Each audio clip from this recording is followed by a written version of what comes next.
नमस्कार, आप देख रहे हैं राजधानी एक्सप्रेस। मैं हूं आपके साथ पूजा मोहन पांडे।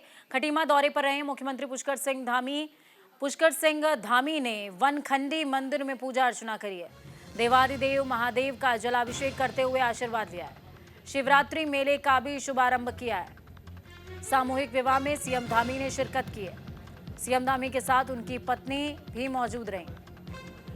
महाशिवरात्रि के मौके पर मुख्यमंत्री पुष्कर सिंह धामी ने खटीमा स्थित प्रसिद्ध वनखंडी मंदिर में पूजा अर्चना की है। इस दौरान उन्होंने यहां आयोजित होने वाले वार्षिक मेले का शुभारंभ भी किया है।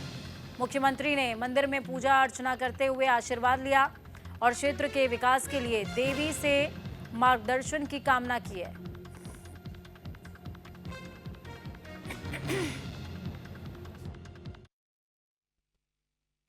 महाशिवरात्रि के अवसर पर मैं सभी को शुभकामनाएं देता हूं, बधाई देता हूं।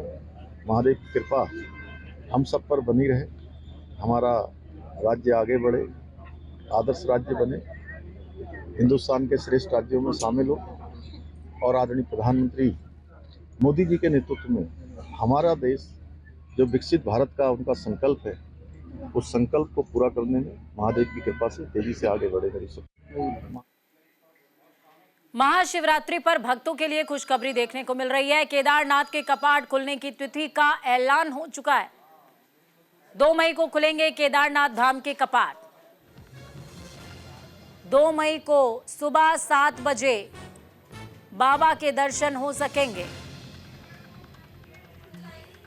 4 मई को बद्रीनाथ धाम के कपाट खुलने वाले हैं। देखिए, तारीखों का ऐलान हो गया है। 4 धाम यात्रा के लिए केदारनाथ धाम के कपाट खुलने की तिथि की घोषणा हो गई है। आज महाशिवरात्रि के मौके पर बाबा केदारनाथ के शीतकालीन गद्दी स्थल ओंकारेश्वर मंदिर ऊखी मठ में विधि विधान के साथ कपाट खोलने का दिन, समय और लगन घोषित की गई। इस साल 2 मई से केदारनाथ धाम की यात्रा शुरू होगी। शुभ मुहूर्त में केदारनाथ धाम का कपाट खोला जाएगा। इसके साथ ही विश्व प्रसिद्ध 4 धाम यात्रा भी शुरू हो जाएगी। केदारनाथ धाम में स्थापित ज्योतिर्लिंग 12 ज्योतिर्लिंगों में से एक और पंच केदार में प्रमुख स्थान रखती है। हर साल शीतकाल में भारी बर्फबारी की वजह से 6 महीने के लिए बंद कर दिया जाता है। इस दौरान पूजा अर्चना ऊखीमठ स्थित ओंकारेश्वर मंदिर में संपन्न होती है।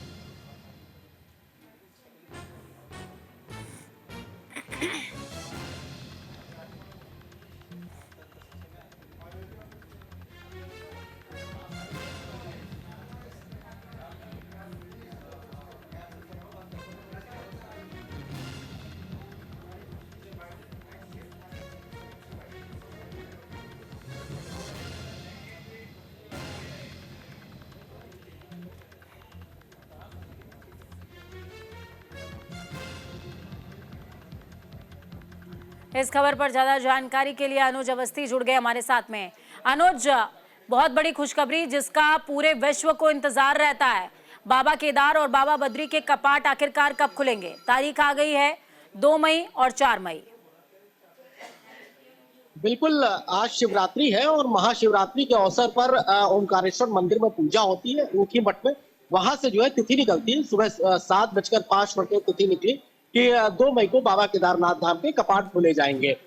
डोली की अगर आप बात करें तो करीब 28 तारीख को डोली जो है ऊखी मठ से रवाना होगी और 2 मई को बाबा केदारनाथ धाम पहुंचेगी, जहां पे विधि विधान से मंत्रोच्चारण के साथ बाबा केदारनाथ धाम के कपाट खोले जाएंगे। पूरे विश्व की निगाहें बाबा केदारनाथ धाम पे होती है कि उनके कपाट कब खुलते हैं। 6 महीने के लिए कपाट खुलते हैं। भगवान बद्री विशाल की बात करें, उनके भी कपाट खुलने की तिथि हो चुकी है और अब बाबा केदारनाथ धाम के कपाट की तिथि, दोनों की तिथि जो केदारनाथ धाम के कपाट की तिथि वो 2 मई है और बद्री विशाल की जो तिथि है वो 4 मई है। तो दोनों के कपाट खुल रहे हैं, मंत्रोच्चारण के साथ कपाट खुल रहे हैं। क्योंकि उत्तराखंड की अगर हम बात करें तो पूरा उत्तराखंड जो है शिवमय इस समय देखने को मिल रहा है। आज महाशिवरात्रि और पूरे लोगों में खुशी है। साथ साथ देश नहीं विदेशों तक के चूंकि पर्यटक आते हैं बाबा केदारनाथ धाम, तो इसी वजह से 2 मई को धाम खुल रहे हैं। 30 तारीख से यात्रा की शुरुआत हो रही है। व्यवस्थाओं की अगर हम बात करें पूजा, तो लगभग शासन प्रशासन लगातार मीटिंग कर रहा है। कल ही स्वास्थ्य विभाग की बैठक हुई जिसमें जो है जिस स्वास्थ्य प्रकरणों को लेकर के या हॉस्पिटल्स को लेकर के, क्योंकि लगातार ये घटनाएं सामने आती हैं स्वास्थ्य संबंधी दिक्कतों को, श्रद्धालुओं को, तो उनको कोई किसी प्रकार की दिक्कत ना हो, इस वजह से जो है स्वास्थ्य बिल्कुल। संबंधी जो बैठकें हैं वो चल रही। दो मुख्यमंत्री दो लगातार बातों बैठक का जिक्र यहाँ पर अनुज मैं करूंगी। पहला, आपने स्वास्थ्य का जिक्र कर ही दिया है, लेकिन मैं ये भी आपसे समझना चाहूंगी कि क्या इस बार भी पूरी जिम्मेदारी सिर्फ सिग्मा टीम की होगी या और लोगों को भी टेंडर दिए जाएंगे? क्योंकि स्वास्थ्य व्यवस्था जब लोग ट्रैक कर रहे होते हैं तो उस दौरान जो स्वास्थ्य व्यवस्था है उसका सुदृढ़ होना बहुत जरूरी है। और दूसरा, वेस्ट मैनेजमेंट, क्योंकि जो गधे और खच्चर चढ़ाई में बुजुर्गों का साथ देते हैं, लोगों का सहयोग करते हैं, उनका जो वेस्ट होता है, लीद होती है, उसकी वजह से भी लोगों को बहुत समस्याएं बीती यात्राओं में आई हैं। उसके लिए इस बार क्या प्लान होगा? बिल्कुल, पहले सवाल चूंकि स्वास्थ्य संबंधी अगर हम दिक्कतों की बात करें तो इस बार एक ही कंपनी नहीं, कई कंपनियों को टेंडर दिए जाएंगे। इसके अलावा जो 50 बेड का जो हॉस्पिटल है, चाहे वो बद्री विशाल की अगर बात करें या केदारनाथ की अगर बात करें, वहां पे 50 बेड का हॉस्पिटल बनाया जाएगा और जगह जगह जो यात्रा रूट है उस जगह जगह पे जो है जो हेल्थ मेडिसिन सेवाएं हैं उनको सुचारू रूप से करी जाएंगी। कल स्वास्थ्य सचिव आर राजेश कुमार ने बैठक में साफ तौर पर इस चीज को बोला कि अगर स्वास्थ्य संबंधी किसी को कोई दिक्कत अगर आएगी तो सबसे पहले अधिकारी को सस्पेंड किया जाएगा। तो अधिकारियों को जब पेच उनके टाइट होंगे तो जाहिर सी बात है कि काम फटाफट होंगे। अब आप बात करते हैं दूसरी चीज को लेकर के, जिस तरीके से जो घोड़े हैं या खच्चर है जो वो ऊपर जाते हैं तो उनकी जो लीद है, तो पशुपालन मंत्री ने इस बात को बोला है कि उनके लिए गर्म पानी की व्यवस्था की जाएगी और जगह जगह साफ सफाई की भी व्यवस्था की जाएगी, क्योंकि पिछली बार की जो गलतियां हुई इस बार वो गलतियां न दोहराई जाए। और साथ साथ जो श्रद्धालु आते आ रहे हैं, क्योंकि पिछली बार जितने लोग आए उससे दुगने लोग उत्तराखंड आए थे, देश नहीं विदेश तक के लोग आएंगे। तो इस वजह से आपकी जो व्यवस्थाएं हैं वो अलग अलग है और जो बजट सत्र हुआ है उसमें 4 धाम यात्रा का बजट अलग से किया गया। बिल्कुल अनुज, 4 धाम यात्रा का बजट अलग से दिया गया है और पिछली बार से ज्यादा है ये बजट। बिल्कुल, 4 धाम यात्रा को लेकर के जो बजट है पिछली बार से ज्यादा बजट रखा गया और मुख्यमंत्री लगातार मॉनिटरिंग भी कर रहे हैं और बैठक भी लेंगे अभी कुछ दिन के अंतराल में। विनय शंकर पांडे हैं जो 4 धाम यात्रा के प्रभारी हैं, सीनियर IAS अधिकारी भी, तो वो भी लगातार बैठकें लेंगे और इस बार किसी भी प्रकार की किसी को कोई तकलीफ न हो इस 4 धाम यात्रा में खास तौर पे ख्याल रखा जाएगा। और दूसरी चीज कि गंगोत्री वहां पर भी अब हेली सेवा जो है की शुरुआत की जा रही है, वहां पर भी अब हेली सेवा चलेगी, क्योंकि यमुनोत्री में अभी तक की जो 5 किलोमीटर का पैदल ट्रैक था तो लोग को दिक्कत होती थी, लेकिन अब वहां पर भी हेली सेवा की शुरुआत की जाएगी। जी चलिए, बहुत शुक्रिया अनुज हमारे साथ जुड़ने के लिए, अहम जानकारी साझा करने के लिए। खबरों के सफर में आगे बढ़ते हैं। देश भर में आज महाशिवरात्रि का पर्व धूमधाम से मनाया जा रहा है। शिवालयों पर सुबह से ही भक्तों की भारी भीड़ उमड़ रही है। शिव भक्त मंदिरों में पहुंचकर भगवान भोलेनाथ की पूजा अर्चना कर रहे हैं। बात अगर देवभूमि उत्तराखंड की जाए तो यहाँ महाशिवरात्रि की अलग ही धूम रहती है। देहरादून के पचवा दून क्षेत्र में शिव मंदिरों में पूजा अर्चना करने के लिए श्रद्धालुओं की भीड़ उमड़ रही है। शिव भक्त भगवान शिव को अपनी भक्ति भाव और आस्था के जरिए खुश करना चाहते हैं। मंदिरों में श्रद्धालुओं की लंबी लंबी कतार देखने को मिल रही है, जो पूजा के लिए अपनी बारी का इंतजार कर रहे हैं। इस मौके पर मंदिर और आसपास के क्षेत्र में एक अद्भुत भक्ति वातावरण रहता है। आज भगवान शंकर का विशेष दिवस है। आज के दिन ही भगवान शंकर का विवाह माँ पार्वती के साथ में हुआ था और तब से यह जो विवाह है ये शिवरात्रि पर्व के रूप में मनाया जाता है। और हमारा जो भोले शंकर का मंदिर है बहुत पौराणिक मंदिर है और यहाँ पर दूर दराज के लोग आते हैं, जौनसार बाबा और हिमाचल के, जौनपुर के, अन्य प्रदेशों से भी यहाँ लोग आते हैं। बड़ी आस्था है यहाँ पर लोगों की। तो वहीं दूसरी तरफ मसूरी में भी सभी मंदिरों में भक्त भगवान शिव की आराधना कर रहे हैं। मसूरी के खेतवाला मौसी फॉल पर स्थित पौराणिक शिवलिंग के दर्शनों के लिए सैकड़ों भक्त यहाँ पहुंचे। भक्तों ने शिवलिंग पर जलाभिषेक किया। आपको बताते चले कि ये जगह धार्मिक दृष्टिकोण से काफी खास है। यहाँ पर प्रत्येक वर्ष महाशिवरात्रि के मौके पर भक्तगण एकत्रित होते हैं। इस दिन हजारों की संख्या में श्रद्धालुओं ने इस पवित्र स्थान पर पहुंचकर शिवलिंग की पूजा की और भगवान शिव से आशीर्वाद भी हासिल किया है। स्थानीय निवासी अनिल सिंह, अनु और विक्रम ने कहा, खेतवाला मौसी फॉल में पौराणिक शिवलिंग पर पूजा पारंपरिक रूप से बहुत श्रद्धा और विश्वास के साथ की जाती है। भक्तों ने फल, फूल, बेलपत्र और गंगा जल से शिवलिंग की पूजा की और रात्रि जागरण के दौरान शिव भजनों का आयोजन भी किया। इस मौके पर मंदिर और आसपास के क्षेत्र में एक अद्भुत भक्ति वातावरण रहता है। ये स्थान शांति और आस्था का प्रतीक बन चुका है। यहाँ लोग अपनी श्रद्धा और विश्वास के साथ भगवान शिव की पूजा करते हैं। महाशिवरात्रि के दिन यहाँ का माहौल भक्ति से ओत-प्रोत रहता है। मैं बताना चाहता हूँ, यहाँ पे ये जो है मौसी फॉल पे एक शिव मंदिर है, बहुत पुराना शिव मंदिर है। प्राचीन बोले तो कुछ वो ज़्यादा वो नहीं होगा, मतलब प्राचीन शिव मंदिर है। तो यहाँ पे जो है बहुत पुराने टाइम से जो है यहीं के गांव के जो लोग हैं आपस में मिलके यहाँ पे भंडारा किया करते थे। और अब वो धीरे धीरे यहाँ के युवा जो हैं उन्होंने अपने कंधों पे जिम्मेदारी ली है और बहुत ही अच्छे तरीके से, बहुत ही उससे यहाँ पे जो है भंडारा करते हैं। बहुत ही प्राचीन मंदिर है और प्राकृतिक मंदिर जिसे कहा जाता है। आप देख सकते हैं कितना सुंदर पहाड़ों के बीच में मंदिर बना है और हर साल महाशिवरात्रि पर यहाँ पर भंडारे का आयोजन किया जाता है और जितने भी दर्शनालु हैं वो हर वर्ष यहाँ पे आते हैं। हम भी लगातार 4-5वें वर्ष यहाँ पर आ रहे हैं और महाशिवरात्रि के पर्व पे आप देख सकते हैं कि यहाँ पर जितने भी शिव भक्त हैं आज आस्था के पर्व महाशिवरात्रि को मनाने के लिए यहाँ पर एकत्रित हुए हैं।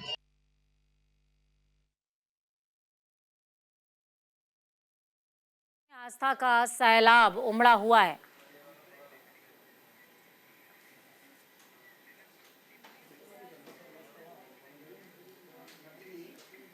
देश के साथ उत्तराखंड में भी महाशिवरात्रि पर्व की धूम मची हुई है। सुबह से प्रदेश के तमाम मंदिरों में श्रद्धालुओं की भीड़ उमड़ रही है। श्रद्धालु लाइन में लगकर अपनी बारी का इंतजार करके भगवान शिव का जलाभिषेक कर रहे हैं। तो वहीं घंटे, घड़ियालों और शंख की ध्वनियों के बीच बाबा भोलेनाथ के जय घोष से मंदिर परिसर का माहौल भक्तिमय हो गया है। बेरीनाग नगर में तपेश्वर महादेव मंदिर, कोटेश्वर महादेव, पुंगेश्वर, बालवेश्वर, अंडेश्वर और पाताल भुवनेश्वर, पिथौरागढ़ और बागेश्वर अल्मोड़ा जिले की अंतिम सीमा पर स्थित बालेश्वर महादेव मंदिर में भक्तों की सुबह से ही भारी भीड़ देखने को मिली। मंदिर में जलाभिषेक और रुद्री पाठ के साथ पूजा अर्चना भी की गई। मंदिरों में लगे मेले में बड़ी तादाद में लोग पहुंचे। भीड़ को देखते हुए जगह जगह पुलिस टीम भी मौजूद रही। सभी क्षेत्रों में शांतिपूर्वक तरीके से मेला संपन्न हुआ है। शिवरात्रि के शुभ अवसर पर प्रातः 4 बजे से भक्तजनों की भीड़ लगी हुई है। आप सब जानते हैं भोलेनाथ जी का यह मंदिर प्राचीन मंदिर है। 10वीं सदी का बना हुआ बेलेश्वर महादेव जी का यह मंदिर है। यहाँ पर हर वर्ष मकर संक्रांति और महाशिवरात्रि, बैसाखी और भव्य मेलों का आयोजन होता है। साथ ही यहाँ पर समय समय पर माघ के महीने में, सावन के महीने में यहाँ पर महीने भर भजन कीर्तन इत्यादि और जलाभिषेक, दर्शन इत्यादि होता है। ब्रेक के बाद एक बार फिर से आप सभी का स्वागत है। देश भर के शिवालयों में महाशिवरात्रि पर श्रद्धालुओं की भारी भीड़ देखने को मिल रही है। तो वहीं धर्मनगरी हरिद्वार में सभी शिवालयों में श्रद्धालु जलाभिषेक करने के लिए बड़ी तादाद में पहुंचे। सुबह से ही श्रद्धालु भगवान शिव का जलाभिषेक करने के लिए मंदिरों में अपनी बारी का इंतजार करते नजर आए। तो वहीं तमाम शिवालय बम बम भोले के जयकारों से गूंजते रहे।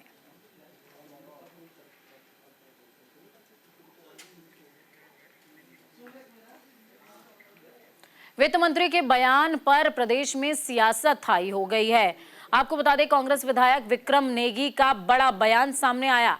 जिला योजना की बैठकों का बहिष्कार करेंगे। प्रेमचंद अग्रवाल की सभी बैठकों का करूंगा बहिष्कार। टिहरी जिले के प्रभारी हैं प्रेमचंद अग्रवाल। प्रेमचंद अग्रवाल ने पहाड़ी समाज को लेकर बयान दिया था। क्या उत्तराखंड सिर्फ पहाड़ी लोगों के लिए बना है?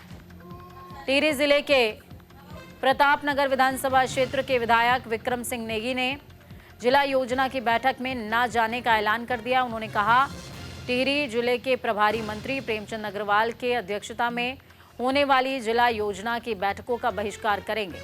इस पर कांग्रेस विधायक ने कहा, सदन में पहाड़ों के लिए और अमर्यादित शब्दों का इस्तेमाल करना उत्तराखंड की अस्मिता पर हमला है। इससे पूरा उत्तराखंड गुस्से में। संसदीय कार्य मंत्री ने अपशब्दों का प्रयोग किया था जो कि बर्दाश्त करने के योग्य नहीं। उन्होंने कहा मंत्री प्रेमचंद अग्रवाल टिहरी जिले के प्रभारी मंत्री हैं, उनकी जिला योजना की बैठकों का बहिष्कार करेंगे और उन्हें आरोप लगाया है कि मंत्री को सरकार को पार्टी का संरक्षण है, जिससे वो विवादित बयान से उत्तराखंड के लोगों को अपमानित कर रहे हैं। मंत्री की जिम्मेवारी है इस प्रदेश के जनता के प्रति, तो इसकी तो सजा भी मंत्री को मिलनी चाहिए। किसी और ने तो नहीं कहा, किसी समाज ने नहीं कहा, किसी तीसरे व्यक्ति ने नहीं कहा। ये तो मंत्री जी की गलती है।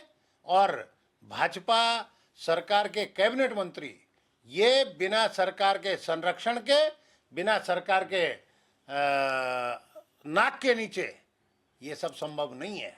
इसलिए ये तो बीजेपी को सोचना है कि उत्तराखंड को वो किस दिशा में ले जाना चाहते हैं। देहरादून स्वच्छता रैंकिंग में अच्छे परिणाम ला सके, इसके लिए नगर निगम ने तैयारियां शुरू कर दी हैं। नगर निगम शहर को अच्छे रैंक दिलाने के लिए लगातार प्रयास कर रहा है। इस बार दून को 50वां स्थान दिलाने का दावा किया जा रहा है, जिसके लिए दून वासियों से भी सहयोग की अपील की जा रही है। तो वहीं भारत सरकार ने स्वच्छता सर्वेक्षण के तहत लोगों से निकायों में सफाई व्यवस्था को लेकर फीडबैक लेना शुरू कर दिया है।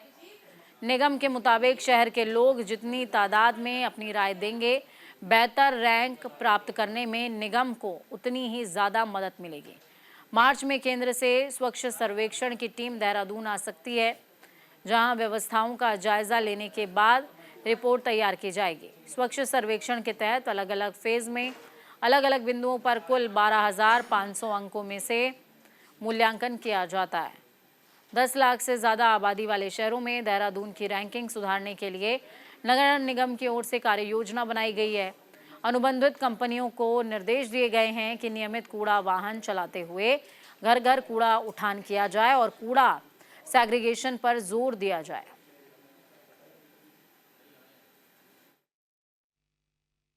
आयामों को कवर करते हुए प्रयास किया जा रहा है, जैसे कि रिस्पना, हमने रिन्यू रिस्पना हमने अभियान शुरू किया है।